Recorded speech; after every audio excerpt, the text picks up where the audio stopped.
Sibingelele kakhulu Maswati lamahle nginothando kwamazibuko Sibongo from Big Sky Travel and Tours eSwatini. Lapho khona siyinkampani lethatha tekuvakasha lesebukete kuvakasha eSwatini nalengaphandle kwelive lethu. Lapho khona sithatha eMaswati siwakhombisa live lethu noma sithatha tivakashi talomunye umtalamanye emave mhlaba wonke sitilethe even lethu leMaswati ukuthi titawubona buhlelo bukhona eSwatini. Ngingahalalisa nje kakhulu engonyameni yethu yeMaswati ukuthi kusukela ifikile esihlaleni sayo sekuba inkosi even lethu tintfo letiningi tishintshile i-tourism seyithatheka serious seyithatheka ngelizinga lelisetulu kakhulu ngenxa yokuthi siyatibona tindzawo tethu telive lethu setinhle kakhulu imigwaco yethu noma siletha tivakashi tethu eSwatini tiyakhona kuhamba even lethu ngekukhululeka nebuhle netekuphepha tikhona tihlala tinjalo nale tindzawo tethu tekuvakasha tihlala titinhle njalo ene lokuhle eSwatini ukuthi bazamile ukuthi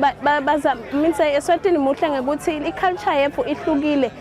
inkosi yethu uMswati siyachubeka njalo yente ukuthi iculture yethu ihluke ene futhi iculture yethu ibe ngiyo lesibonakala ngayo silive lethu leMaswati mhlaba wonke jikelele ngoba na ungabukisisa live lesagcina bukho iculture kahle